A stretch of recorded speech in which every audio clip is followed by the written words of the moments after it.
orar ao nosso Deus, nos preparando para ouvir a mensagem dele.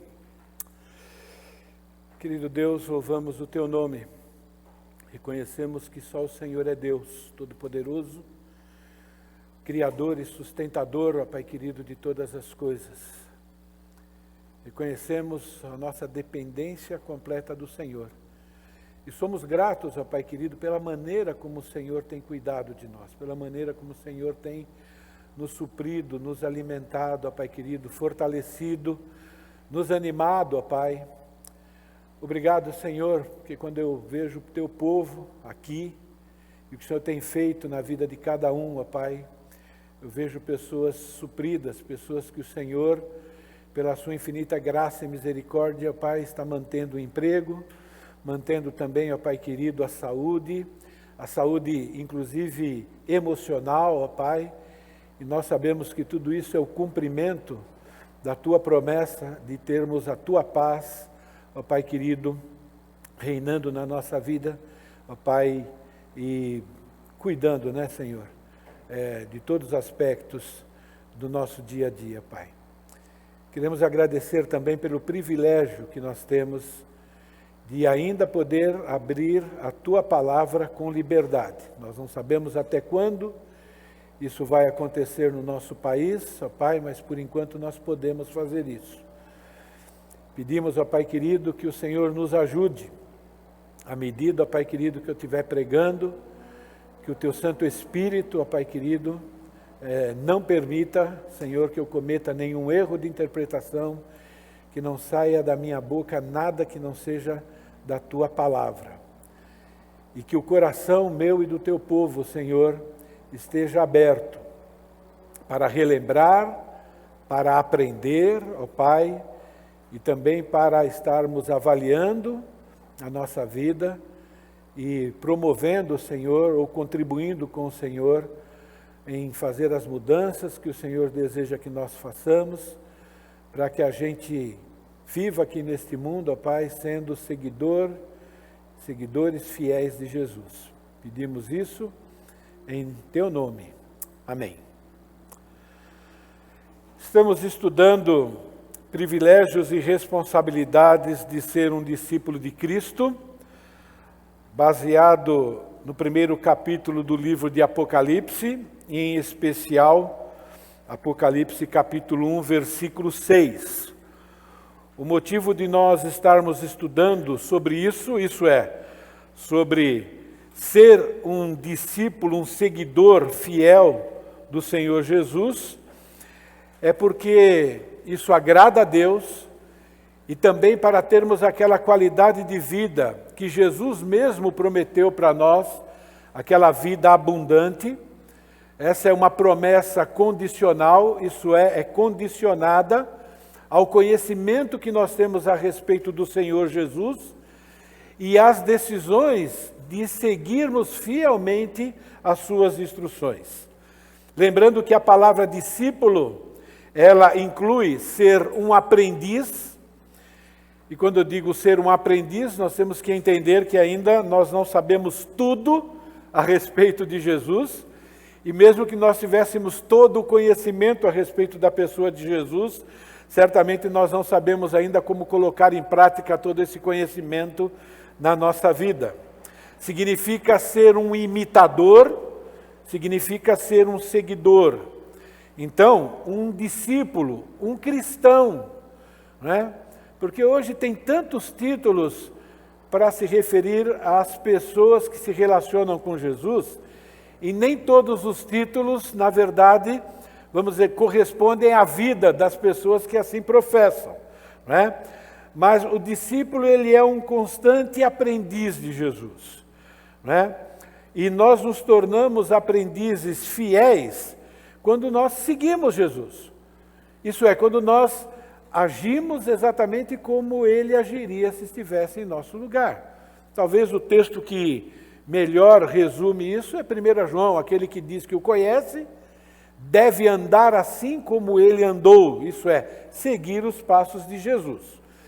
Agora, eu creio que todos nós queremos ser bem-sucedidos na questão de seguirmos Jesus. Então, se você quer ser bem-sucedido, eu creio que é importante formularmos planos para isso. Não é?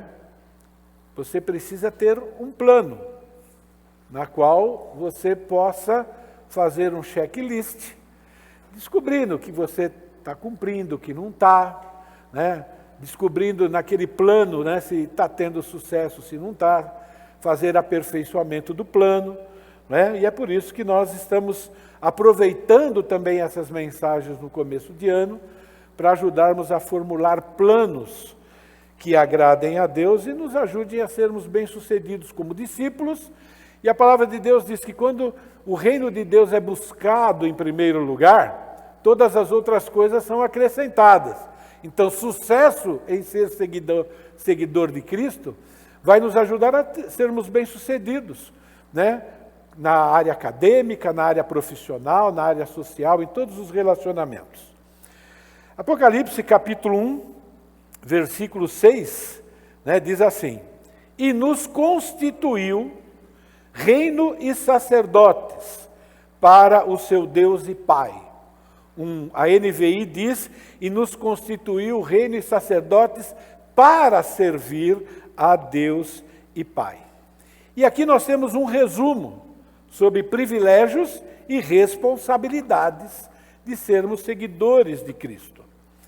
Esse versículo, ele afirma que o propósito de Jesus em ter nos libertado do pecado, e lembra, para nos libertar do pecado, que para nós é de graça, para Deus custou muito, custou o sangue de Jesus.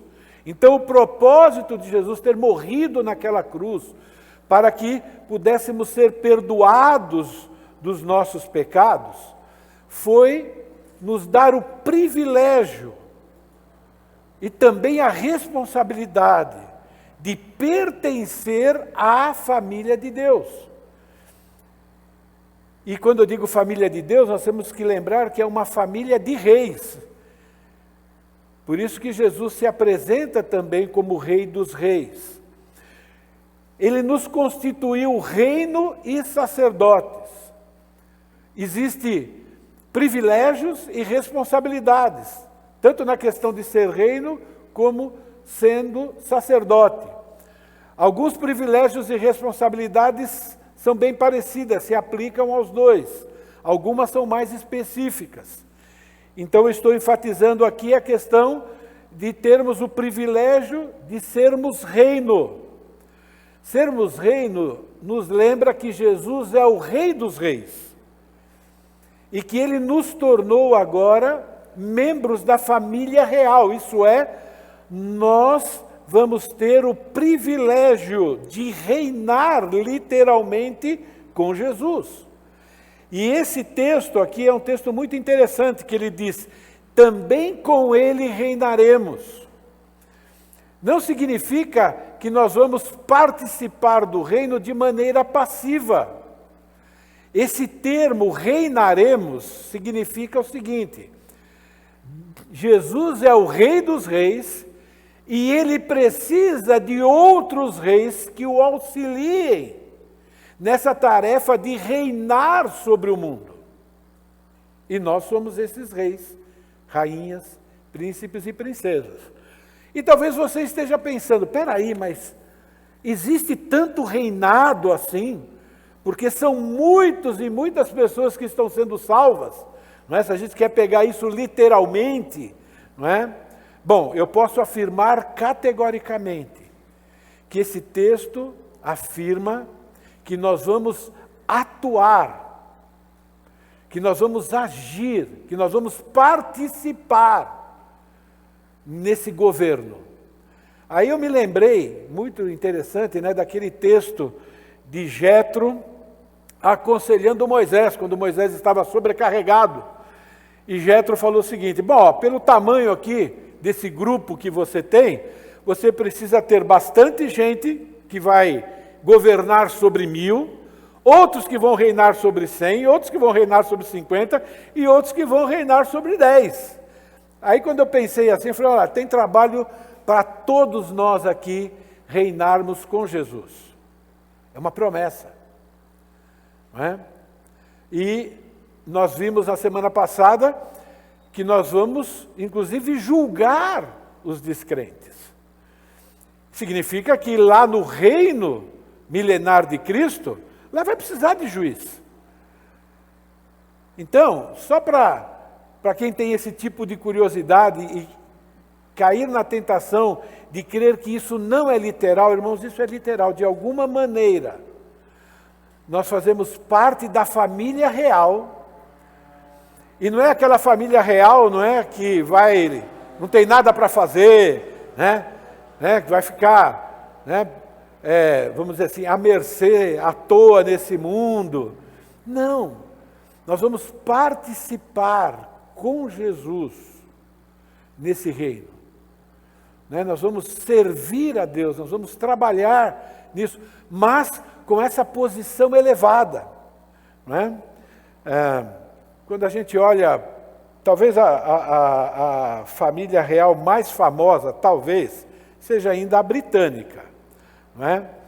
E quando a gente olha para os privilégios, vamos assim dizer, sem levar em consideração as responsabilidades, quando a gente vê os privilégios daquela família, eu creio que existe um pouco de vontade de ter aquele tipo de vida. No reinado de Cristo, nós vamos ter esse tipo de vida. Nós vamos servir ao nosso Deus, mas também nós vamos ter uma boa vida, uma qualidade de vida excelente. E nós temos que aprender a valorizar isso. Então nós vimos que reinar com Cristo é a maior honra que um ser humano pode receber. E por que é importante eu falar a respeito disso? Irmãos, nós não podemos negar que nós enfrentamos dias difíceis.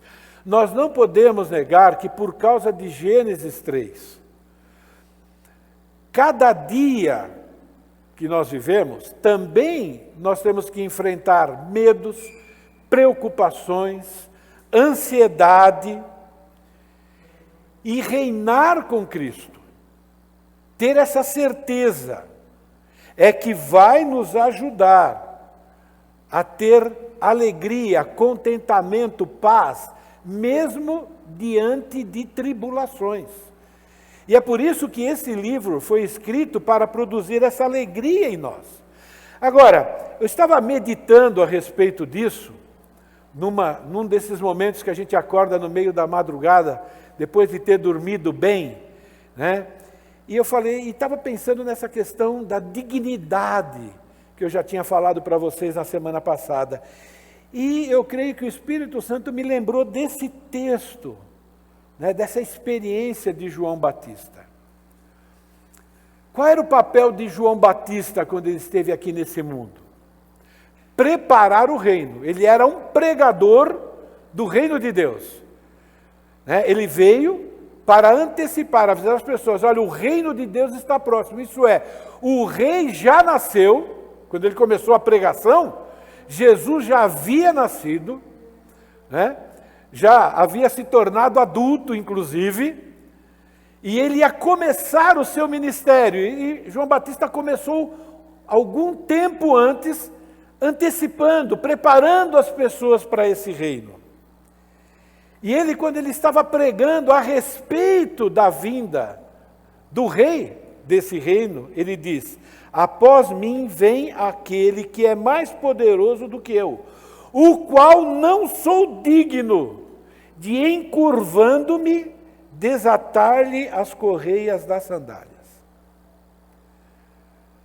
Lembra que eu falei na semana passada que essa palavra digno, que nós devemos andar de modo digno do Senhor, que essa palavra digno significa dar grande valor, dar uma grande importância.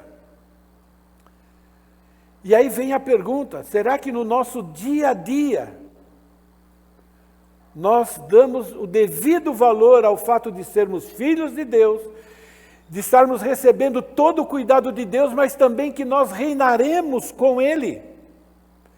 Diante da majestade de Jesus, João Batista considerava uma alta honra se agachar para desatar as correias das sandálias de Jesus. Imagine então participar do reino com Jesus, reinar com Jesus. Nós precisamos, irmãos, pensar nisso o tempo todo. Por quê? Porque as lutas do nosso dia a dia, acontece o tempo todo. É uma notícia aqui, né, um probleminha lá, e a nossa mente logo vai para as dificuldades. Quando a gente vai para as dificuldades, nos esquecendo do que nós somos, nós vamos viver como os descrentes, que não têm esperança. A palavra digno enfatiza que nós devemos considerar o maior de todos os privilégios, ter sido salvos por Jesus, ter sido retirado da escravidão do pecado, para servi-lo aqui, preparando o reino, como João Batista assim o fez, tendo a certeza de que também depois dessa vida, nós vamos reinar com Ele. Por isso que fazer parte da família de Deus deve ser o nosso maior motivo de alegria e contentamento, tão grande, tão maravilhoso, tão poderoso, que as outras coisas são insignificantes. Não que elas deixam de existir. Não significa que eu não vou mais chorar, não significa que eu não vou, vou ignorar a realidade, das dificuldades do dia a dia. Não estou dizendo que nós vamos ignorar, mas significa que nós vamos lidar com elas, com essa certeza. E quando essa certeza existe, a nossa alegria, a paz, ela supera qualquer tipo de preocupação. Eu quero enfatizar esse ponto agora, que não foi falado na semana passada. Nós deixamos de valorizar o reinado com Cristo, quando nós desejamos mais as coisas deste mundo do que agradar a Deus. Na prática, o que eu quero dizer para vocês é o seguinte: quando eu, Pierre, então estou falando de mim, não estou falando de vocês, tá bom? Diante das lutas que eu tenho que enfrentar, como pastor, é a minha profissão, não é? Então, eu estava comentando com o irmão, por causa de Gênesis 3, toda profissão tem cardo, toda profissão tem erva daninha, toda profissão tem as suas dificuldades. Todas as lutas que eu preciso lidar, ou os problemas que eu preciso lidar, por ser esposo, por ser pai, porque também sou falho, Então, quando todas essas coisas tiram a minha paz, tiram a minha tranquilidade, fazem com que eu fique sem dormir, significa que essas coisas se tornaram agora muito mais importantes e têm muito mais valor para mim do que ser filho de Deus e reinar com Cristo.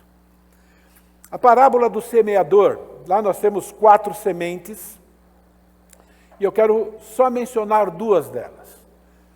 Aqui caiu sobre a pedra, são os que, ouvindo a palavra, receberam com alegria. Ouviram aquela mensagem, eu faço aconselhamento bíblico, tem um monte de gente que a gente começa o aconselhamento bíblico, as pessoas são não cristãs ainda, começa a falar do Evangelho, elas ficam empolgadas, algumas até professam Jesus como Senhor e Salvador, ficam animadas mesmo. E depois, com o tempo, desaparece.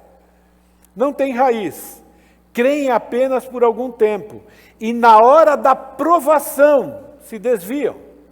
Aqui caiu entre os espinhos, são os que ouviram, e no decorrer dos dias foram sufocados com os cuidados, riquezas e deleites da vida. Os seus frutos não chegam a amadurecer. Resumindo, o que é que impediu esses 2 grupos de pessoas a serem seguidoras fiéis de Jesus? Provação Isso é o sofrimento, a dor, as dificuldades, as lutas.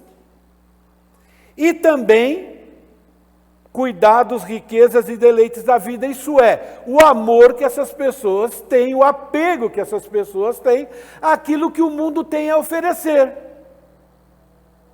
E quando essas coisas, de alguma forma, entram em conflito com as responsabilidades do reino, qual é a opção?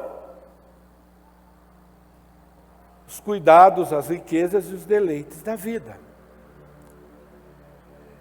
Quando o futuro neste mundo e os desejos prazerosos que esse mundo tem a oferecer se torna mais importante para as pessoas ou para nós, é porque o reino de Deus já foi deixado de lado. Entende?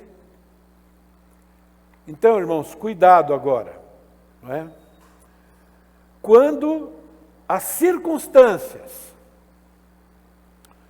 começam a nos abalar, tirar a nossa paz, significa que, pelo menos naquele momento, ser filho do rei, fazer parte do reinado de Cristo, deixou de ter o valor que deveria ter.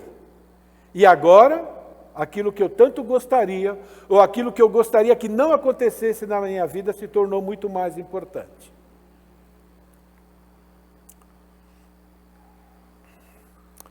Quando a promessa de que reinaremos com Cristo não nos ajuda a vencer medos, preocupações, ansiedades, tristezas, é porque ainda amamos mais a nós mesmos e este mundo do que amamos a Jesus e ao fato de pertencermos à família dele. Pensem a respeito disso. Não estou falando de vocês, estou falando de mim. E vou dizer uma coisa para vocês, saber disso racionalmente não tem me ajudado automaticamente a me livrar das preocupações. Eu fico pensando nessas verdades e fico falando com Deus. Falei, Deus, eu acredito nisso, pelo menos mentalmente, porque é que agora eu não estou ainda conseguindo me livrar dessa preocupação. E é interessante, eu vou conversando com Deus e vou percebendo que, pelo menos na minha vida, isso é algo que vai acontecendo à medida que eu vou educando a minha mente e o meu coração nessa verdade. Parece o seguinte, olha, eu acredito na frase, eu acredito que é uma verdade, mas parece que na hora de colocar em prática, ou na hora que eu começo a lutar com Deus, essa verdade vai se tornando, vou usar o termo aqui, mais verdade de fato. Eu não sei como explicar isso. Talvez você que esteja, quando luta com isso, talvez perceba. Isso é, irmãos, as verdades de Deus vão se tornando, fazendo parte da nossa vida, à medida que nós vamos lutando para colocar em prática aquilo que nós aprendemos diante do nosso dia a dia. A verdade é que quando nós desejamos mais as coisas dessa vida do que pertencer ao reino de Deus, nós acabamos nos tornando idólatras. Nós acabamos amando mais aquilo que nós não temos ou gostaríamos de ter do que aquilo que nós já temos, que é ser membros da família de Deus. Vocês se lembram? Alguns não vão se lembrar porque não estavam aqui, não ouviram, tem muita gente nova aqui, né? Mas alguns são mais veteranos, né? Vocês lembram quando nós estudamos sobre ídolos do coração? Faço o que faço porque quero o que quero. Sinto o que sinto por quê? Porque eu faço o que faço. Os nossos sentimentos, às vezes, revelam as nossas ações contrárias à vontade de Deus. Então, nós devemos prestar atenção nos nossos sentimentos. E os nossos sentimentos e as nossas ações revelam, na verdade, o que mais desejamos. É impressionante, irmãos, que quando vai chegando perto as minhas férias, a alegria que eu começo a experimentar naquilo que eu estou pensando em fazer, e que na maioria das vezes não acontece exatamente daquele jeito, mas é impressionante como essa alegria, tá bom? Ela não acontece no meu dia a dia normal. Quando eu levanto para trabalhar, Por quê? Por quê? E quando vai acabando as férias, tem hora que eu digo, puxa vida, eu queria que demorasse mais um pouquinho. E eu sou um trabalhador do reino. Imagine, eu deveria estar animado o tempo todo. Mas é porque eu também tenho que lutar com os meus ídolos. Eu também tenho que lutar, né, contra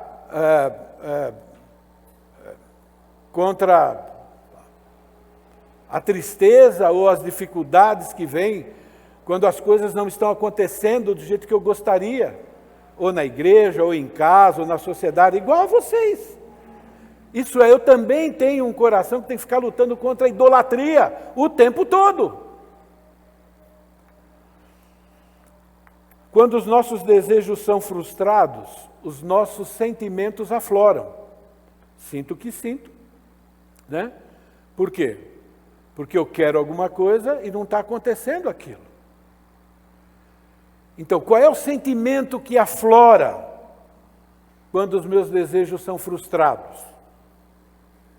Eu logo lembro, espera aí, Deus está no controle, Ele está cuidando de mim, faço parte do reino, Jesus, a trombeta pode tocar daqui um segundo, e aí, olha, e se não tocar? Eu ainda sou cidadão do reino, eu ainda tenho privilégios e também tenho responsabilidades. Quando a gente pensa isso, né, eu tenho certeza que as coisas começam a mudar.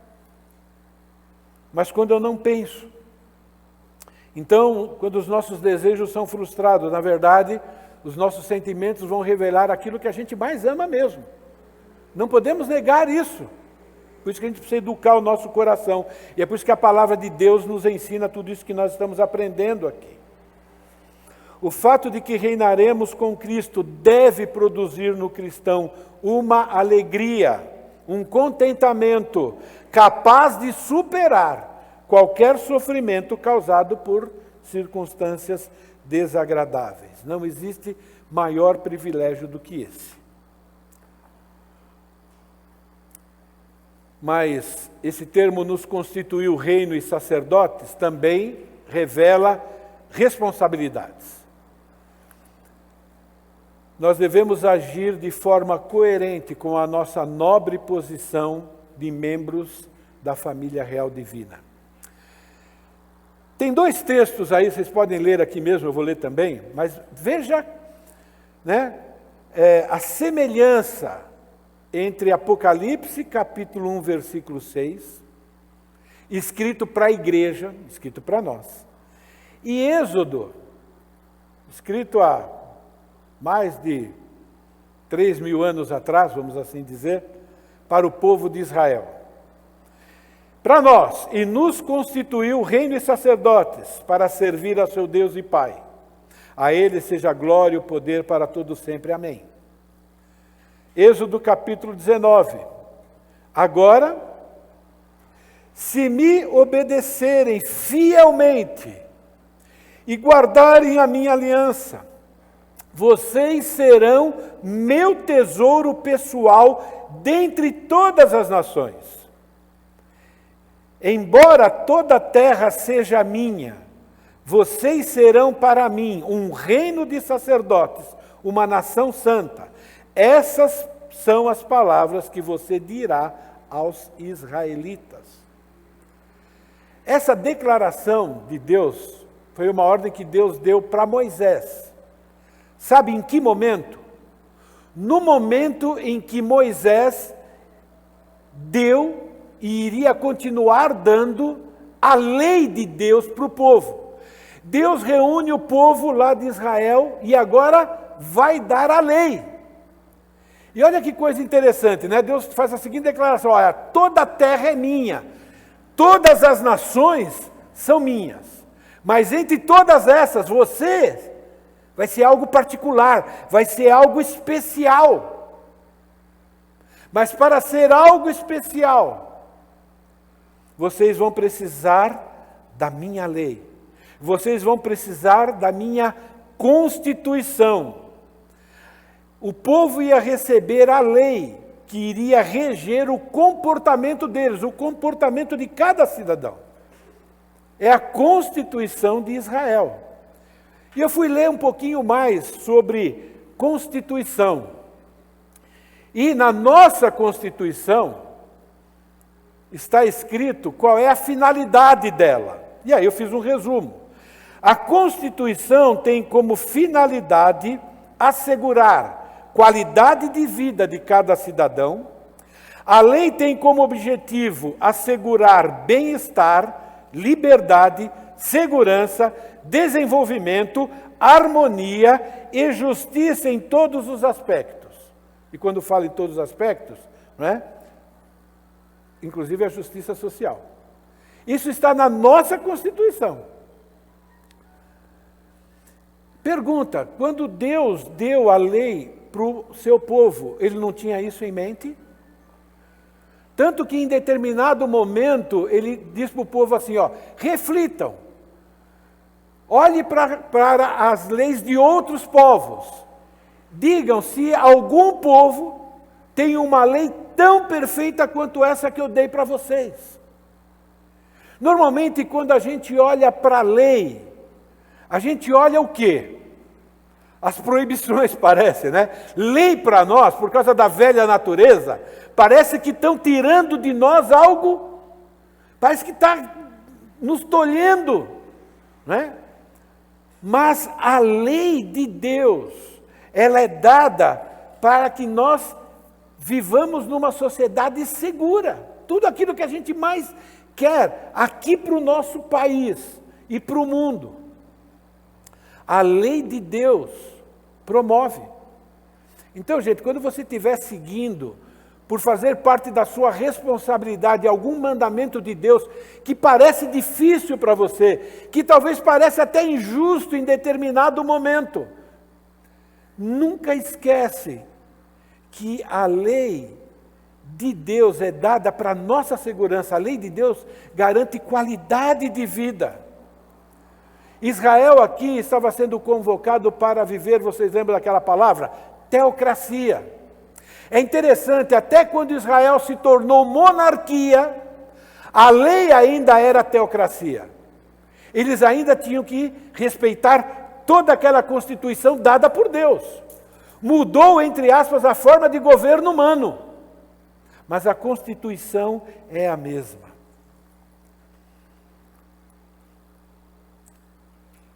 É interessante, né? Mesmo na monarquia,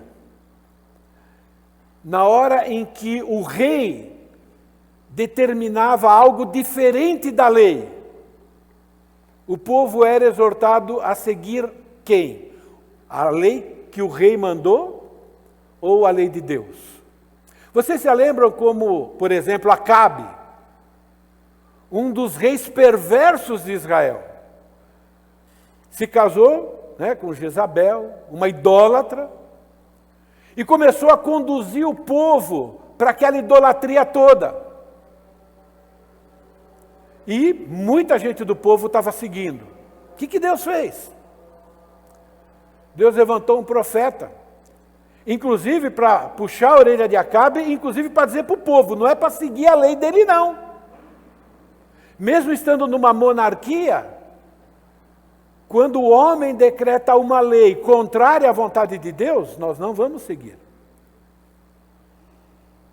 Então, esse verbo constituiu significa que Jesus nos designou, Jesus nos ordenou, Jesus nos convocou para viver conforme os padrões e o plano ou os planos que Ele tem para a nossa vida. É um privilégio, sim, mas também é uma responsabilidade. Por isso que quando Jesus esteve aqui ensinando, várias vezes Ele faz essa pergunta: por que vocês me chamam Senhor, Senhor, e vocês não fazem o que eu mando? Jesus fez essa pergunta aqui quando estavam ensinando as pessoas a crer, né, nele como Senhor e Salvador. Quando Jesus estava ensinando como eles deveriam viver aqui neste mundo, como é que o cidadão do céu vive aqui nesse mundo. Uma outra declaração que Jesus fez, e bem triste, foi essa: esse povo honra-me com os seus lábios, mas o seu coração está longe de mim. Isso está lá em Mateus capítulo 15, versículo 8. Mas Jesus citou uma profecia de Isaías. E Jesus falou isso, sabe em que momento? No momento em que eles estavam ensinando um grupo de pessoas. E um grupo daquelas pessoas que ele estava ensinando confessavam que Jesus era Senhor e Salvador. E Jesus está dizendo: olha, se vocês estão me confessando como Senhor e como Salvador, vocês têm que entender que vocês precisam seguir as minhas instruções. O comportamento de vocês deve ser de acordo com aquilo que eu estou ensinando para vocês. Aí eu fiquei pensando. Essa mensagem veio numa semana bem difícil, no meu relacionamento com Deus. Foi a semana em que aconteceu algumas coisas e que eu estava tomando decisões contrárias ao ensino de Deus, sem perceber. Tanto quando eu estava preparando essa mensagem, eu falei: Senhor, mas essa mensagem só está falando para mim? E é para mim levar para a igreja? Porque às vezes é só para mim. Mas tudo relacionado, né, ao ensino. Estava preparando, aí me vinha à memória um texto bíblico, e aí falou: Pierre, mas você não agiu assim essa semana.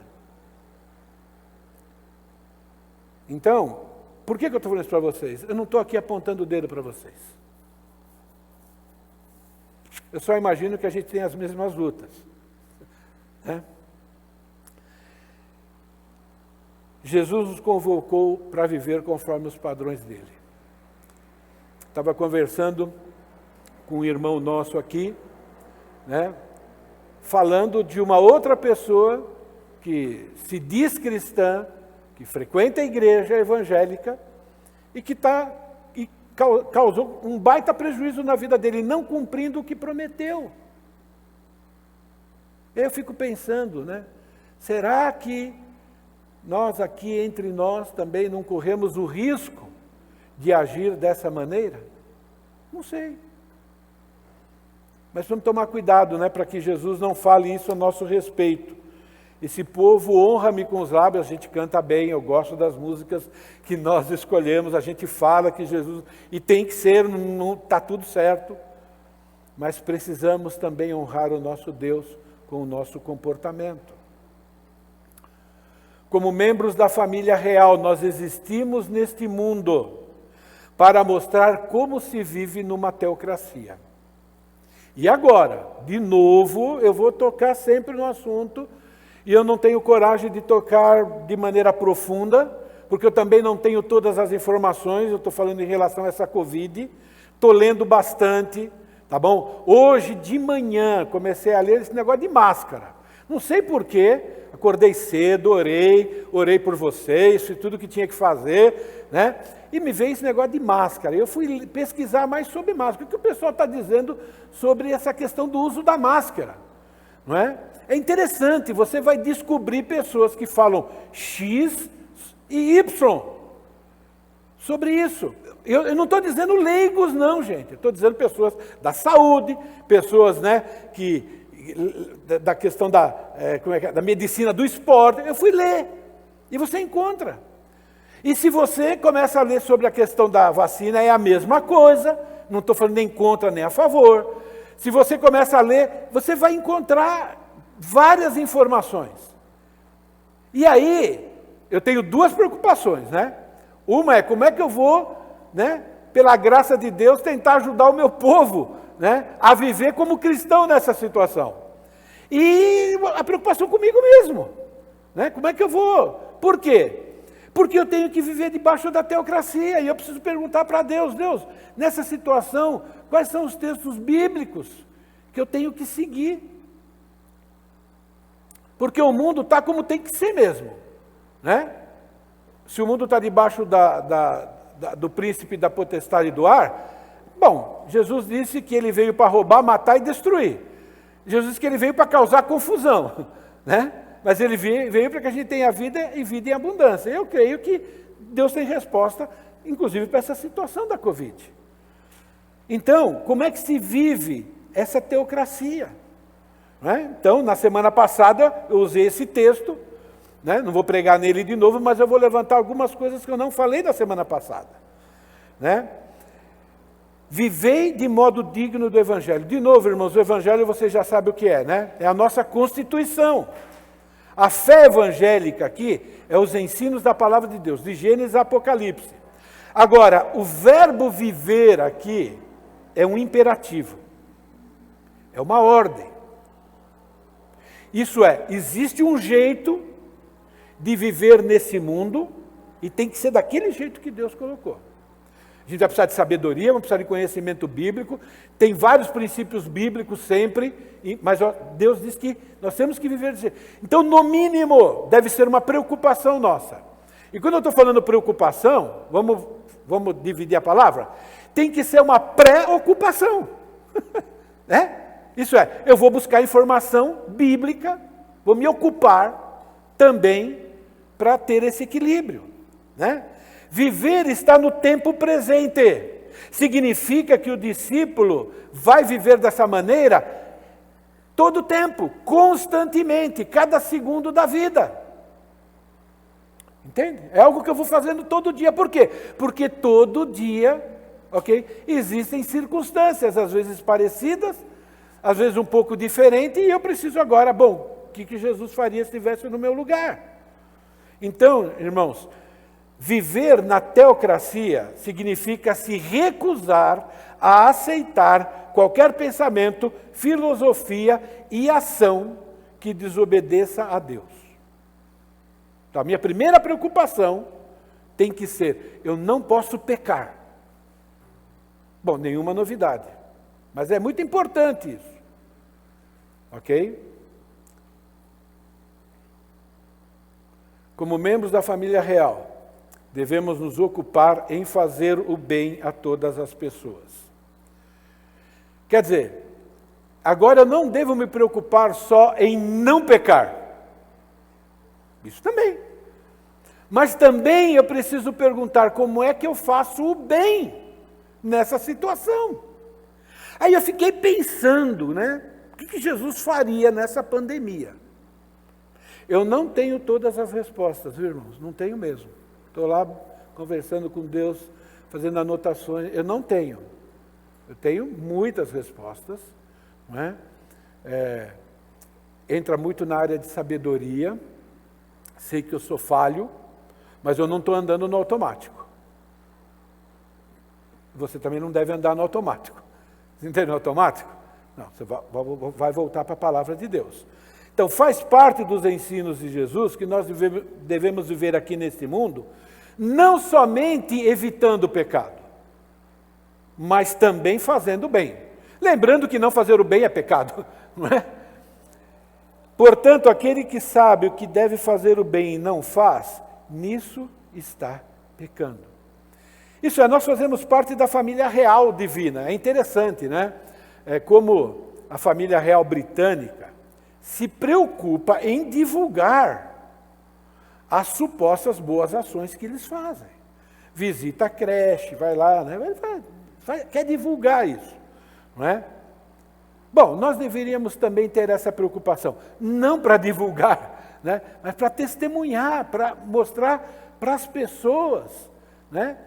Que nós nos preocupamos com o bem-estar delas, porque Deus assim ordenou. Nós não devemos apenas lutar para não pecar, nós também devemos nos esforçar para fazer o bem. Irmãos, e foi sobre isso que eu pequei essa semana, em ter que tomar algumas decisões. Graças a Deus, eu tenho esposa e filhos que falaram, pai, mas olha, né, a justiça, e eu não vou entrar em mérito, que pela graça de Deus me ajudaram, primeiro, né, a não tomar uma decisão pecaminosa. Confesso que eu fiquei com raiva ainda, porque eu queria que fosse do meu jeito. Aí depois eu falei, bom, comecei a orar. E aí quando eu fui começar a ler esses textos, aí Deus falou, Pierre, mas foi assim que você estava agindo, de maneira pecaminosa. Não é? E um texto que me veio à mente, então na verdade essa mensagem foi mais para mim do que para vocês, mas eu achei que eu devia de compartilhar com vocês, tá bom? Se vocês acharem que não encaixa para vocês, está tudo bem, tá bom? Dá um desconto. Os filhos do reino devem agir fazendo o bem, conforme a vontade de Deus. Romanos capítulo 12 é um texto bem esclarecedor de como se faz o bem seguindo a vontade de Deus e não a nossa lógica e a nossa preferência, porque eu pequei por pensamento, não chegou a ser uma ação, mas eu fui numa lógica humana, lógica minha, né? Então eu vou ler Romanos capítulo 12 e vou fazer alguns comentários. Tenha a mesma atitude uns para com os outros. Não sejam orgulhosos, mas estejam dispostos a associar-se às pessoas de posição menor. Não sejam sábios aos próprios olhos. E aqui, esse verbo aqui está no imperativo. Não sejam. Nós agimos como pessoas sábias aos próprios olhos. Sábias para nós mesmos, eu sou sábio e ele não é. Quando nós tomamos decisões seguindo nossa lógica, ao invés de seguir os princípios da palavra de Deus. Irmãos, quando a gente deixa de lado, quando a gente para, o que a palavra de Deus diz a respeito disso? Quando a gente não faz essa pergunta diante de uma situação, a gente corre o risco, porque às vezes a gente acerta, né? Mas a gente corre o risco de estar sendo orgulhoso, de estarmos sendo arrogantes. Como membros da família real, nós temos que ser imitadores de Jesus. E Jesus se resumiu em 2 comportamentos. Vamos dizer assim. Vocês lembram qual é? Aprendei de mim que sou manso e humilde de coração. Jesus só tinha uma lógica: fazer a vontade de Deus. Ele repetiu isso várias vezes.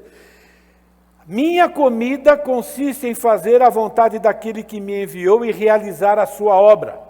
Num outro texto, porque desci do céu não para fazer a minha própria vontade, e sim a vontade daquele que me enviou. Por isso que talvez, no momento mais difícil da vida dele, eu digo talvez, porque isso foi antes da cruz, e lá na cruz continuou a tentação. Naquele momento mais difícil, Jesus orou, Pai, se possível, passa de mim esse cálice, mas, sem que eu beba, né? Se for possível, mas faça-se a tua vontade. Jesus, mesmo sendo homem perfeito, ele fez questão de afirmar para todo mundo que todas as ações dele era baseado na humildade, em primeiro lugar. Isso é, eu estou aqui debaixo da autoridade de Deus Pai. Mesmo sendo tudo o que eu sou, ainda estou debaixo da autoridade de Deus Pai. E ele foi manso também, porque em nenhum momento ele reivindicou alguma coisa para si. Ele agia sempre pensando na glória do Pai. Por que Jesus fez essa afirmação sobre a vida dele? E por que a Bíblia diz que nós temos que andar de modo digno da vocação em que nós fomos chamados? Porque Jesus sabe que faz parte da natureza humana, né? Existe uma tendência natural nós seguirmos o nosso próprio pensamento, a nossa própria lógica. Nós nos achamos muito. Entende? Temos que pensar menos a respeito de nós. Vou continuar lendo Romanos 12, né? Porque ele nos ensina, na verdade, como é que o cidadão do reino vive nesse mundo, né? Como é que a gente faz o bem, não simplesmente deixa de fazer o que é pecado, mas faz o bem. Versículo 17. Não retribuam ninguém mal por mal. Isso aqui me pegou em cheio. Não é porque a pessoa está agindo de maneira errada que eu vou fazer a mesma coisa. Vingança não é uma conduta das pessoas que fazem parte da linhagem real. Procurem fazer o que é correto aos olhos de todos. Isso é, deem bom testemunho. Entende? Nós devemos viver aqui, irmãos, como se os olhos do mundo inteiro estivessem voltados para você. Quantas coisas nós fazemos porque nós estamos num lugar fechadinho? E muitas vezes nós andamos pelo mundo, no nosso dia a dia, como se nós estivéssemos num lugar fechadinho. Isso é burrice. Entende? Deus está dizendo o seguinte: nós temos que andar aqui nesse mundo, sabendo que está todo mundo olhando para nós. Diga-se de passagem, louco para descer além. Ah, você diz que você é cristão e você já experimentou isso? Eu já. Não é? E aí ele complementa: façam todo o possível para viver em paz com todos. Viver em paz significa o quê? Manter um relacionamento amigável, manter um relacionamento sem atrito, mesmo que você tenha que sofrer algum tipo de prejuízo. É isso que significa. Isso é no que depender de você. Tem coisa que você vai fazer tudo o que a Bíblia manda, e a outra pessoa ainda vai descer a lenha, ou não vai querer ter amizade com você. Mas nós temos que fazer a nossa parte. Por isso que lá em Tessalonicenses nós temos esse tipo de texto, né, repetitivo, para bombardear. Tenham cuidado para que ninguém retribua mal com o mal, mas sejam sempre, nossa, sempre mata, né? Sempre bondosos uns para com os outros. Se parasse aqui, era mais fácil. Uns com os outros, opa, é aqui na igreja. Mas ele complementa. E para com todos. E agora? Sempre e com todos. Mas somos cidadãos do reino. Eu fiquei bem triste comigo. Eu fiquei feliz depois, porque eu sei que Deus perdoa, Deus trabalhou, não é? Mas eu sou bastante orgulhoso, né? Então eu fiquei pensando, né, no mau exemplo que eu dei. Ok? Uns com os outros se refere ao relacionamento entre salvos, sim, mas para com todos se refere aos descrentes.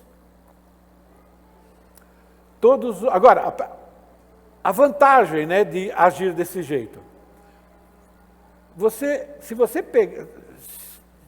entrar e ver televisão, né, da Atena, de vez em quando, gente, vale a pena, viu, você ouvir aquilo lá. Sabe o que você vai ouvir?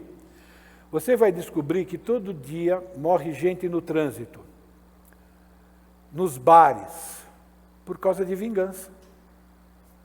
E aí Jesus está dizendo para nós: não vos vingueis a vós mesmos. Entende? Além de a gente dar um bom testemunho, a gente, né, vai deixar de sofrer consequências por causa disso. Pessoas se matam, manda um outro para o hospital por causa de provocação, retribuir fechada em trânsito, por causa de buzinada já morreu gente. Por que acontecem brigas entre casais? Por quê? Eu não estou dizendo, gente, discussão. Discussão faz parte da vida de casal e é uma bênção, quando ela é feita seguindo os padrões da palavra de Deus. Mas por que existem brigas mesmo? Por que a ira muitas vezes toma conta? Bem simples. Vingança. Aquela paz bíblica que deveria ser buscada, buscar a paz com todos, né? Ela é deixada de lado. Por quê? Busca de supostos direitos, não é? Então, mansidão é aquele que não reivindica tenazmente os seus direitos. E Jesus era manso. A paz deixa de existir na vida de uma pessoa que faz parte do reino de Deus quando ela está violando algum princípio bíblico. A sua paz interior, ela deixa de existir quando você estiver violando algum princípio bíblico. A pessoa pecou contra você. Agora você é responsável em quê? Em lidar biblicamente com aquele pecado. Se você lida de maneira errada, você é o responsável, não foi ela. Por isso que ele diz, no que depender de você, você busca a paz. Não é? Por isso que a gente tem a lei do perdão, perdão unilateral. Quer dizer, você oferece o perdão antes da pessoa reconhecer. Por quê? Porque aí você se protegeu, você se camuflou contra a amargura. E a sua paz vai continuar. Diga-se de passagem, né? A amargura é um veneno que você toma esperando que o outro morra. Ok? Então, quando o mandamento de Deus está sendo violado pelo próximo, nós não temos o direito, por exemplo, de agir com ira. Por isso que a Bíblia diz, né? Longe de vós, né? Toda ira, ou irai-vos e não pequeis. Temos que agir com autocontrole. Tudo isso é a maneira do cidadão do reino se comportar. É a nossa responsabilidade. Romanos capítulo 12, versículo 19, continua, concluindo agora. Amados, não procurem vingar-se, mas deixem com Deus a ira. Pois está escrito, minha é a vingança, eu retribuirei, diz o Senhor. Resumindo, não é próprio dos filhos da família real agir de forma vingativa. Nós somos vingativos quando a gente deixa de buscar a paz. A paz bíblica, não é a paz a qualquer custo, não é? Então, irmãos, quando nós agimos com ira, por exemplo, ao invés da calma ou da serenidade, nós estamos agindo contrário à palavra de Deus. E aí nós temos a conclusão final. E eu vou parar por aqui. Depois tinha outros exemplos, mas... Pelo contrário, se o teu inimigo tiver fome, dá-lhe de comer. Se tiver sede, dá-lhe de beber. Fazendo isso, amontoarás brasas vivas sobre a cabeça dele. Conclusão final. Não se deixem vencer pelo mal, mas vençam o mal com o bem.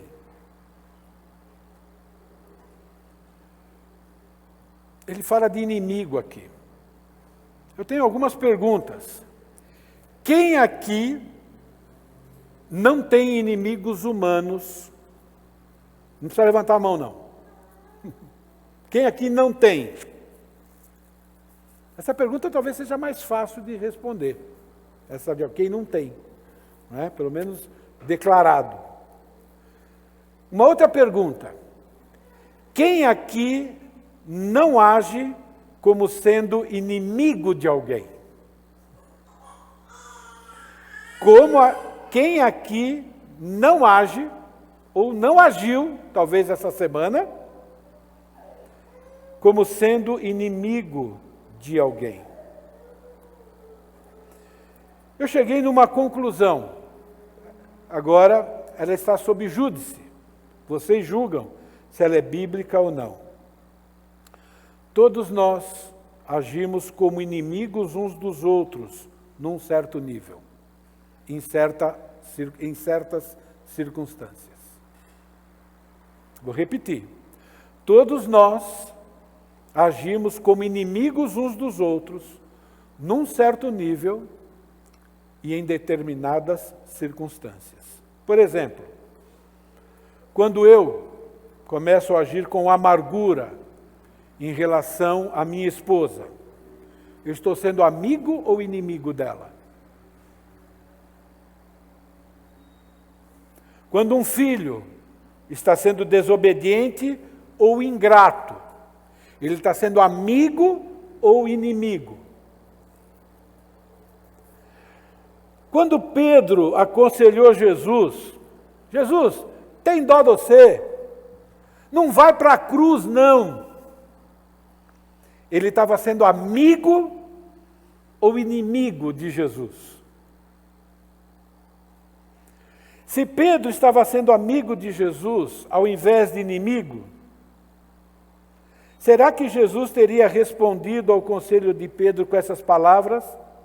Arreda-te, Satanás, tu és para mim pedra de tropeço, porque não cogitas as coisas de Deus, e sim dos homens. Acho que esse texto vai nos ajudar. Ensino de Jesus. Somos seus amigos, sois meus amigos, desculpe, vós sois meus amigos, se, é condicional, não é? Desde que fazeis o que eu vos mando. Eu creio que a minha afirmação é bíblica ao dizer que nós agimos como inimigos de Jesus e uns dos outros, quando nós deixamos de agir conforme o ensino da palavra de Deus. Casais se separam, filhos se rebelam, irmãos em Cristo se ofendem, decisões egoístas são tomadas dentro dos lares, dentro das igrejas, porque algumas vezes decidimos agir como inimigos do próximo. Provavelmente de maneira inconsciente. Isso não é que é meu, entende? Mas a palavra de Deus é bem clara. Vós sois meus amigos, se fazei o que eu vos mando. Ser cidadão do reino significa entender que estou aqui neste mundo para me comportar de acordo com um seguidor de Jesus. Por isso que nós temos tantos textos bíblicos nos exortando ao amor próximo, inclusive em amar os inimigos. Porque quando a gente pensa em inimigo, não é? A gente pensa logo naquela pessoa, né, mas a gente nem pensa nesse outro nível de inimizade. Tenho mais coisas aqui, irmãos, mas o tempo já está bom, ok? Seriam mais fatores ou alguns exemplos, né, para nos ajudar a entender essa questão da inimizade.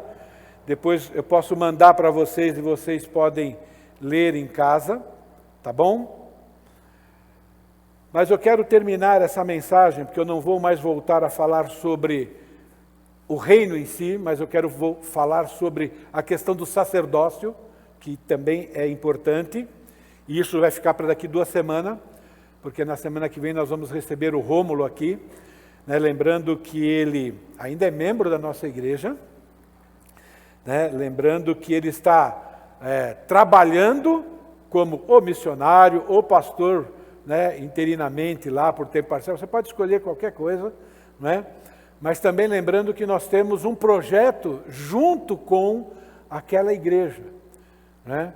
E vai ser muito bom a gente ouvir o Rômulo e ouvir e ver também como Deus tem amadurecido o Rômulo.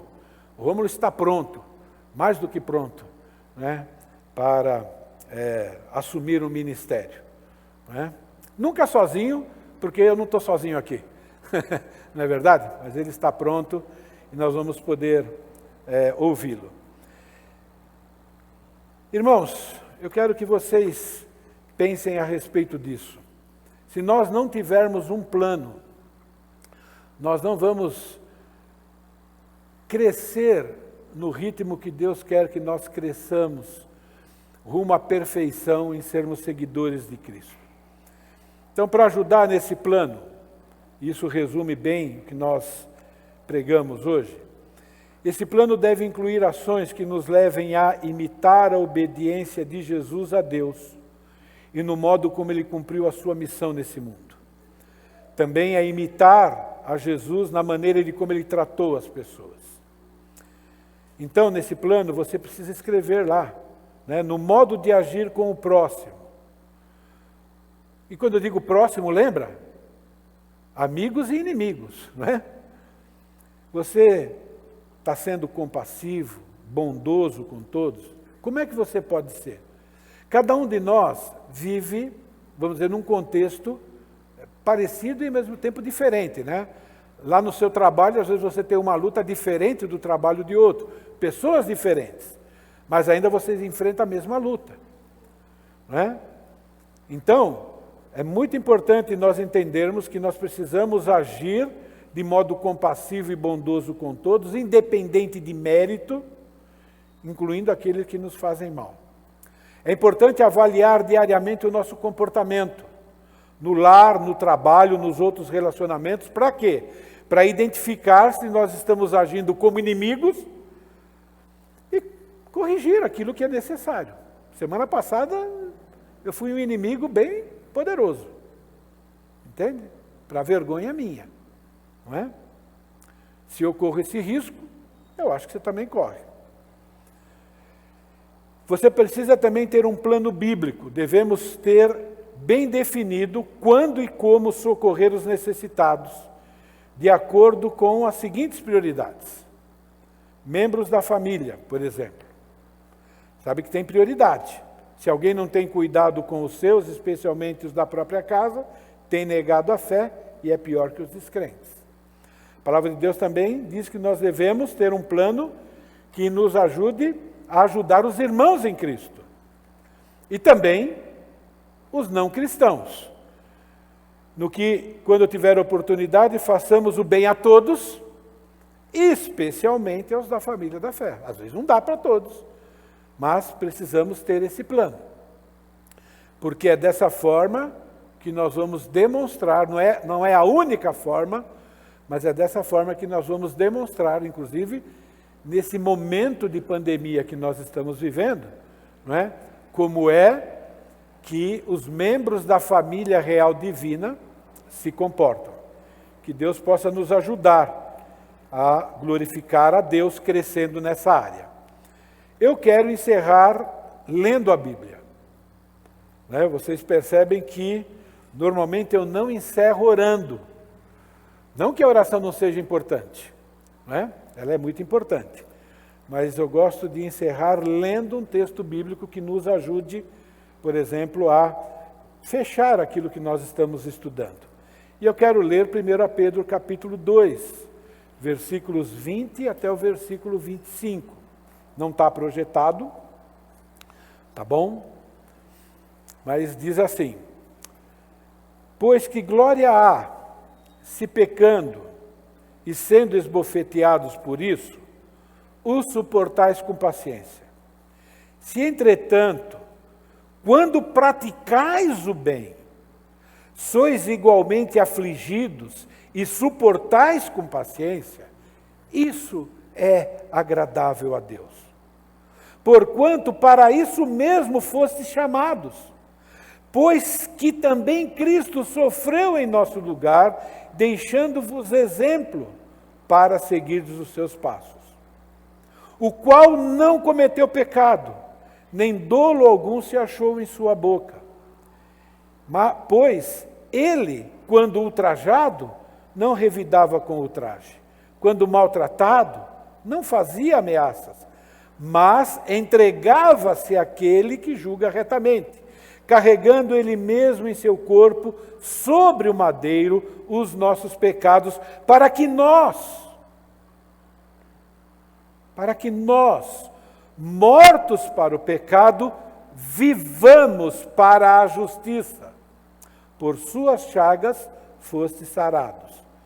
Porque estáveis desgarrados como ovelhas, agora, porém, vos convertestes ao pastor e bispo da vossa alma. Que Deus possa nos ajudar a sermos fiéis seguidores de Jesus, que viveu nesse mundo. Cada situação que você vive, que eu vivo, Jesus já viveu. Vai lá nos evangelhos que você vai encontrar algo paralelo, para que a gente possa imitar. Obrigado, Deus, pela tua palavra. Obrigado porque na sua infinita misericórdia, o Senhor ainda usa um miserável pecador como eu. Obrigado porque o Senhor não tem permitido que eu me acomode, ó Pai querido, no pecado. Obrigado pelo privilégio, Senhor, de fazer parte do Teu reino e também o privilégio de poder pregar a Tua palavra. Nunca permita, ó Pai querido, que eu venha ter uma vida que me desqualifique para isso. Nunca permita também, ó Pai querido, que nenhum dos Teus filhos aqui também, ó Pai querido, entre num estilo de vida na qual ele desonre a sua posição de